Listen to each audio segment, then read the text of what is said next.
मुझे राष्ट्र निर्माण के लिए भेजा है और उसी के कारण भगवान राम के मंदिर की जब नींव रखी जा रही थी तो प्रधानमंत्री भारत का था, लेकिन वो दंडवत प्रणाम रामचंद्र जी के सामने लेटा हुआ था। उसके कपड़े भी भगवा थे, उसको कोई शर्म, उसने नहीं कहा कि मैं सेकुलर भारत का प्रधानमंत्री हूं। संविधान वही था, प्रधानमंत्री का पद वही था। वो तो पशुपतिनाथ में भी 8 घंटे पूजा करके निकला, वो तो केदारनाथ में भी जाके बैठा। वो ये किसी को नहीं बता रहा है, उसको ट्रंप को नहीं मैसेज देना है, उसे मुझे और आपके सनातनियों को दे रहा है। जब मैं प्रधानमंत्री की पोजीशन में ये कर सकता हूं तो तुम क्या करते हो यार? तुमको किससे पढ़ना लेना है? आपको किसका इंतजार है?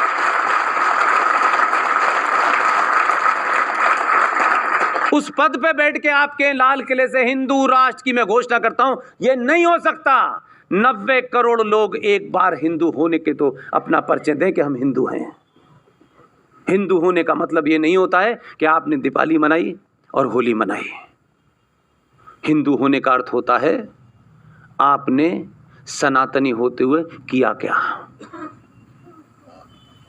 और मैं दुर्भाग्य मानता हूं कभी कभी हम और आप में से भी अगर उस पद पे कोई बैठा होता, उस मनोदशा को समझिए, क्योंकि ये बातें करने से आपको लगता है कि नहीं, आप समझिए, अपने आप को उस पोजीशन पर रखिए और सोचिए कि यार 90 करोड़ लोगों के लिए मैं भी अपना समय पार करके चला जाता। इतिहास में बहुत लोगों का नाम है, उसका भी नाम लिख जाता। लेकिन वो जिस मनोदशा में काम कर रहा है उसमें वो ये चाहता है, वो चाहता है कि 90 करोड़ लोग रोज नई मांग करें ऐसी कि भारत को हिंदू राष्ट्र घोषित करो और सड़कों पे निकल पे करें, पूरी दुनिया देखे कि भारत के 90 करोड़ चाहते क्या है। घर में लेट करके चाहने से कुछ नहीं होगा। आपने दबाव बनाया, इसीलिए अयोध्या भी हुई और अब काशी भी उसी रास्ते पे चल पड़ा है। वो अपनों से चाहता है कि मेरे लिए चिल्लाओ, सड़कों पे खड़े होकर के मांग तो करो। कम से कम जो लोग नाजायज बातों की मांगे कर रहे हैं वो दबाव में ले रहे हैं, आप जायज मांग तो करिए, आप पे लाठीचार्ज नहीं होगा। मानता हूं कभी कभी हम और आप में से भी अगर उस पद पे कोई बैठा होता, उस मनोदशा को समझिए, क्योंकि ये बातें करने से आपको लगता है कि नहीं, आप समझिए, अपने आप को उस पोजीशन पर रखिए और सोचिए कि यार 90 करोड़ लोगों के लिए मैं भी अपना समय पार करके चला जाता। इतिहास में बहुत लोगों का नाम है, उसका भी नाम लिख जाता। लेकिन वो जिस मनोदशा में काम कर रहा है उसमें वो ये चाहता है, वो चाहता है कि 90 करोड़ लोग रोज नई मांग करें ऐसी कि भारत को हिंदू राष्ट्र घोषित करो और सड़कों पे निकल पे करें, पूरी दुनिया देखे कि भारत के 90 करोड़ चाहते क्या है। घर में लेट करके चाहने से कुछ नहीं होगा। आपने दबाव बनाया, इसीलिए अयोध्या भी हुई और अब काशी भी उसी रास्ते पे चल पड़ा है। वो अपनों से चाहता है कि मेरे लिए चिल्लाओ, सड़कों पे खड़े होकर के मांग तो करो। कम से कम जो लोग नाजायज बातों की मांगे कर रहे हैं वो दबाव में ले रहे हैं, आप जायज मांग तो करिए, आप पे लाठीचार्ज नहीं होगा।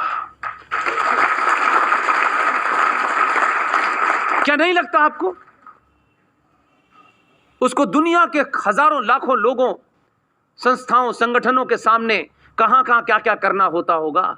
इसलिए वो चाहता है कि इस देश में अगर 90 करोड़ लोगों में से 5 करोड़ सनातनी 1 महीने का व्रत रख करके दिल्ली में बैठ जाएं, जितने कानून बने हैं 24 घंटे में निरस्त हो जाएंगे।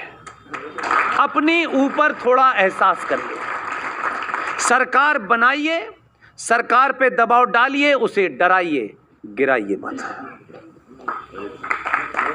ये जो हमें बीमारी होती है कि देखिए हमारा काम नहीं, इन्हें हटा देते हैं, फिर क्या करते हैं? फिर उन्हें लाएंगे जो आलू से सोना बना रहे हैं। किन्हें लाएंगे? उनके पोस्टर लगे थे जब मैं आपके शहर में आया, अब वो नई आई हैं, वो कहती हैं मैं इंदिरा गांधी जैसी हूं क्योंकि नाक मेरी ऐसी है। उनके विज्ञापन में मैंने देखा हम फ्री बस चलाएंगे। 70 सालों में लोगों की हालत कर दी कि बस से उतर ही नहीं पा रहे। वो अभी भी हमें फ्री में ले जा रही है बस में। कार हमारे लिए नहीं है, कार में तो वो जाएंगे वाड्रा साहब। और ऐसे लोग खुल के मूर्ख बना रहे हैं आपको। और आप कह रहे हैं देखो ये इंदिरा जैसी दिखती है, तो क्या करें? इंदिरा जैसी दिखती है तो हम अपने नैरेटिव को नहीं समझना चाहते, इसलिए बदलाव तो है, और ये बदलाव बहुत तेजी से हो रहा है। मैंने सुना है कि भोपाल में कुछ लोगों की आवाज तेज हो गई है ज्यादा। जगह जगह बहुत सारे नारे लग रहे हैं। वो जो हैदराबाद वाला जोकर है उसकी कुछ विचारधारा के लोग यहां ज्यादा गुणगान कर रहे हैं। खुल के पूछिएगा दो बात, इसमें कुछ असंवैधानिक नहीं कह रहा, न आपत्तिजनक कह रहा, न किसी के मजहब को गाली दे रहा। प्रॉफिट मोहम्मद के दामाद अली की हत्या फजर की नमाज होती है सुबह 4:30 बजे। उस फजर की नमाज में मस्जिद में हत्या किसने की थी? प्रॉफिट मोहम्मद की बेटी बेबी फातिमा को उनके घर में आग लगा करके दरवाजे के नीचे जला के किसने मारा था? प्रॉफिट मोहम्मद के नवासों को करबला के मैदान में पानी न दे करके जिंदा किसने मारा था? रामलाल ने, श्यामलाल ने, आरएसएस ने, विश्व हिंदू परिषद ने? किसने मारा था? जो लोग प्रॉफिट मोहम्मद के दामाद के सगे नहीं हुए, उनकी बेटी के सगे नहीं हुए, उनके नवासों के सगे नहीं हुए, आप उनसे कहते हैं इनसे हमारा भाईचारा है।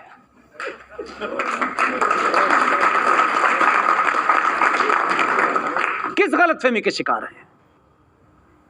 दो बड़े सेक्ट हैं, सेक्ट बाकी बहुत सारे हैं, उसकी बात नहीं करता। आप सोचिए कि आप किस कंफ्यूजन में रहना चाहते हैं, किस डर में रहना चाहते हैं, किससे अनुमोदन कराना चाहते हैं।